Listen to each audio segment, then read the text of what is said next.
ETF index mutual funds నేర్చుకుని stock మార్కెట్లో రాణించాలనుకుంటున్నారా? వెంటనే ఈ నెంబర్కి కాల్ చేయండి.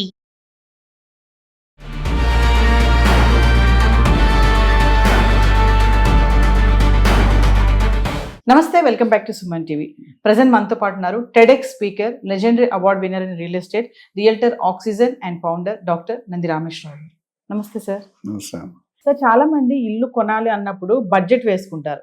అంటే ఇల్లు కొనడానికి బడ్జెట్ వేసుకుంటారు, కానీ మరి కొన్న తర్వాత వచ్చే వాటికి కొంతమంది అంటే ఆలోచించరు. అంటే ఇల్లు కొనే ముందు అన్నీ ఆలోచిస్తాం కదా అని కొంతమంది అనుకుంటారు. కానీ ఇల్లు కొన్నాక వచ్చే ఖర్చులు, ఇల్లు కొనక ముందు వచ్చే ఖర్చులు అసలు ఏమేమి ఉంటాయి అంటే ఒకసారి కొన్ని పాయింట్స్ మాట్లాడుకుందాం. ఇప్పుడు మీరు మంచి క్వశ్చన్ ఇది. ఎందుకంటే కామన్ పబ్లిక్లో చాలా మంది ఇబ్బంది. దీన్ని నేను ప్రొఫెషనల్ టర్మ్స్లో ల్యాండెడ్ కాస్ట్ అంటాం. అంటే మనం కంప్లీట్ ఇంట్లో దిగినంత వరకు అయ్యే ప్రతి ఖర్చు అందులో యాడ్ చేయాలి. పెద్ద లూప్ హోల్ ఏంటి తెలుసా? బిల్డర్స్ దగ్గరికి వెళ్తే 7,000 రూపాయలు పర్ స్క్వేర్ ఫీట్ అంటాడు, అంతే చెప్తాడు, ఇంకేం చెప్పడు. మీరేమనుకుంటే నాకు 2,000 స్క్వేర్ ఫీట్ అంటే 7,000 1.4 crores అనుకుంటారు. ఒక స్టాంప్ డ్యూషన్ ఒక 7% అనుకొని మీరు దిగుతారు రంగంలో. కానీ దిగేటప్పుడు ఫస్ట్ ఏమడుగుతాం, సైట్ విజిట్ వెళ్ళని కారు కాస్ట్ కూడా మనం వేసుకోవాలి. కొన్ని కంపెనీలు ఇవ్వు, కారుకి కూడా కాస్ట్. ఒకసారి శాతం వెళ్తే 7-8 వేలు అవుతుంది. 4-5 ఇల్లు చూడగానే మనం చేయం, అది 30-40. అది కూడా ఇంపార్టెంట్ కాస్ట్ నేను పరిగణిస్తాను. అది ఎవరు మీకు చెప్పరు, ఏ వీడియోలో చెప్పు ఉండరు. రెండోది, ఈ ఏజెంట్ అపాయింట్ మనకు నాలెడ్జ్ లేదు కాబట్టి ఆయనకు ఒక 2%, 2 కోట్లు పెట్టుకుంటే 4 లక్షలు. మూడోది అడ్వాన్స్ ఇవ్వాలి, బుకింగ్ అడ్వాన్స్.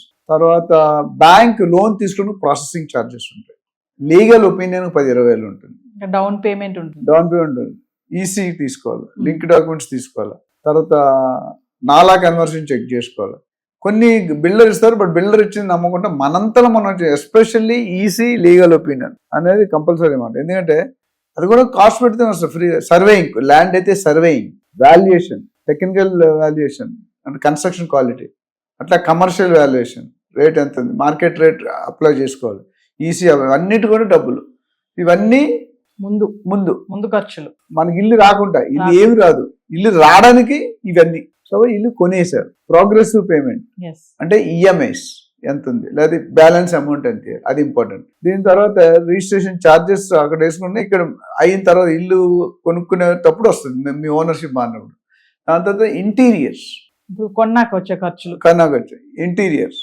అట్లనే ఫర్నిషింగ్, ఇందులో 3 రకాలు ఉన్నాయి. ఫర్నిషింగ్ ఏంటి? బేర్ షెల్ అంటే పెద్దగా ఉండదు. సెమీ ఫర్నిష్ అంటే కబోర్డ్లు, ఇమ్మూవబుల్ ఐటమ్స్ ఇస్తారు. కబోర్డ్లు కొన్ని ఉంటాయి కదా, ప్లాట్ఫామ్.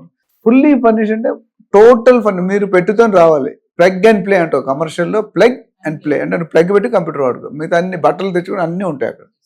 గెస్ట్ హౌస్లో, హోటల్స్లో చేస్తాం. ఈ 3 భాగాలకి మీ కోరిక బట్టి ఇంటీరియర్స్ అనేది పెద్ద సబ్జెక్ట్ అండి. మీరు 3 bedroom 5 లక్షల్లో చేసుకోవచ్చు, 50 లక్షల్లో చేసుకోవచ్చు. 2 ఇంటీరియర్సే. మీ బ్రాండు, మీ సంపాదన, మీ వాల్యూ బట్టి ఆధారపడి ఉంటుంది. ఇది కాకుండా మున్సిపల్ ట్యాక్స్ అసెస్మెంట్ చేసుకోవాలి. ఎలక్ట్రిసిటీ బిల్, మున్సిపల్ అంటే ప్రాపర్టీ, సో ఎలక్ట్రిసిటీ బిల్ కనెక్షన్కి ఉంటుంది. ఎమ్యూనిటీస్కి ఉంటుంది. ఎమ్యూనిటీస్ కూడా ముందు బేస్ రేట్ చెప్తారు, అక్కడ కలుస్తుంది, అది ముందే కడతాం. బట్ అది కూడా తీసుకోవాలి. So electricity connection, water connection, solar connection, నీ ఇష్టం. ఇవన్నీ కూడా కనిపించిన, తెలుగులో ఒక డైలాగ్ ఉంది సాయి కుమార్ గారిది, నీతి న్యాయం ధర్మం కనిపించిన 3 సింహాలైతే కనిపించిన 4వ సింహం నంది రామేశ్వరం. అదేవిధంగా అది ఎందుకంటే ఇదేంటి సార్ మీరు సినిమా డైలాగ్ చెప్తారు, మీరు నవ్వుతున్నారు. ఆ సినిమా డైలాగ్ అక్కడ అప్లై చేస్తారు. ఎందుకంటే ఇల్లు కొనే ముందు ఉప్పు పరిగెడతారు.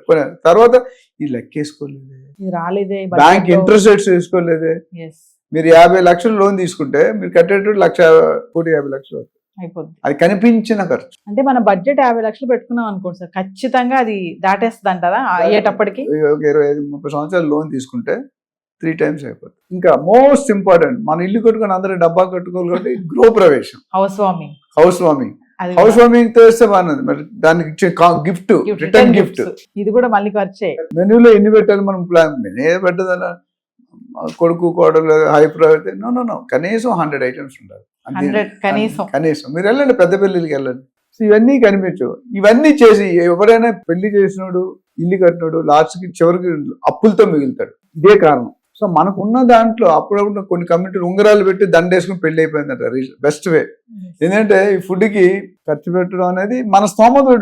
కొంతమంది పేరు కోసం నా కూతురు పెళ్లి మళ్ళీ ఎవడు ఇలా చేయకూడదు, చేయకుండా ఆ లెవెల్లో చేయాలని చెప్పి అప్పులు చేస్తారు.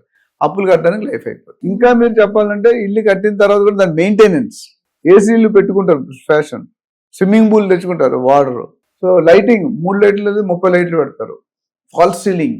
మా ఇంటికి ఫాల్స్ సీలింగ్ లేదు మీరు చూస్తే, నా సొమ్మతులు కొనుక్కున్నాను, మనకు అడ్డంగా ఏం రాదు కదా డబ్బులు. సో ఇవన్నీ కూడా కంపల్సరీ పరిగణించాలి. కొంత డిజైనింగ్, ఇంటీరియర్ డిజైనర్ వేరే కాస్ట్ ఉంటుంది, ల్యాండ్స్కేపింగ్, మొక్కలు, సో ప్రతిదీ ఒక ఐటెం పెరిచి దానికి వేలల్లోనే ఖర్చు ఉంటుంది కానీ రూపాయల్లో ఖర్చు ఉండదు ఇప్పుడు. సో ఇవన్నీ తీసుకుంటే ప్లానింగ్ ఉండాలి. మా ఇంటి ఇంత డిజైన్ చేసాం, నేను మా వైఫ్ కూర్చొని చేసుకున్నాను, ఎవరూ చేయించలేదు, మా వైఫే దగ్గర నుంచి చేయించారు. సడన్ గా మనం ఏమనుకుంటాం కేకులు కట్ చేస్తే వేస్ట్ కదా, మనం ఏదైనా ఆర్ఫనేజ్కి ఇద్దాం, మన ఆర్ఫనేజ్కి కొంత డొనేట్ చేసి వాళ్ళకి లంచ్ హోస్ట్ చేసాం 100 ఆడపిల్లలకి, చిన్నపిల్లలు. చేయడం తప్పు కాదు, అన్నీ కరెక్టే. మీ స్తోమతలో మీరు చేసుకుంటే in front there will be no crocodile festival, otherwise there will be a crocodile festival where you will cry for that. చూసుకొని అట్టహాసానికి ఆరాటానికి పోకూడదు. మనకు ఉన్న లెవెల్లో ప్లాన్ చేస్తారు. ఫ్యూచర్ పెళ్లి చేసాం అనుకోండి, అమ్మాయికి తర్వాత డెలివరీ అని అదే సీమంత అవన్నీ మనమే చేయాలి. పెళ్లి చేయడం ఈజీ, ఇల్లు అలగగానే పండగ కాదంటారు, మనం బయట చేస్తాం కదా. సో ఇల్లు అలిగిన తర్వాత అసలు ఖర్చు బయటకు వస్తాయి. కొనే ముందు ఖర్చు, కొన్న తర్వాత కూడా ఖర్చు. యాక్చువల్లీ కొన్న తర్వాత ఖర్చు ముందు లెక్కేసుకోవాలి. కొనే ఖర్చు ఒక రఫ్ ఐడియా ఉంటుంది. Shifting charges, house transportation, labour charges. Shifting వేరు, లేబర్ వేరు. మీరు 3వ ఫ్లోర్లో ఉన్నారు, లిఫ్ట్ లేదనుకోండి, ఆ ఛార్జీలు వేరు, చాలా కాస్ట్లీ అఫేర్. మీ ఇల్లు కట్టినప్పుడు గ్రానైట్ కాస్ట్ చేసాం, గ్రానైట్ అక్కడ నుండి ఇక్కడ తెచ్చి పైకి ఎక్కిన కాస్ట్ చేయలే, that is result in few thousands అప్పుడు. So every point you to be. అదే మీరు ఎవరైనా అనలిస్ట్ని, ఒక స్పెషలిస్ట్ ఎవరైనా తీసుకుంటే మీకు 90% problem they will guide you.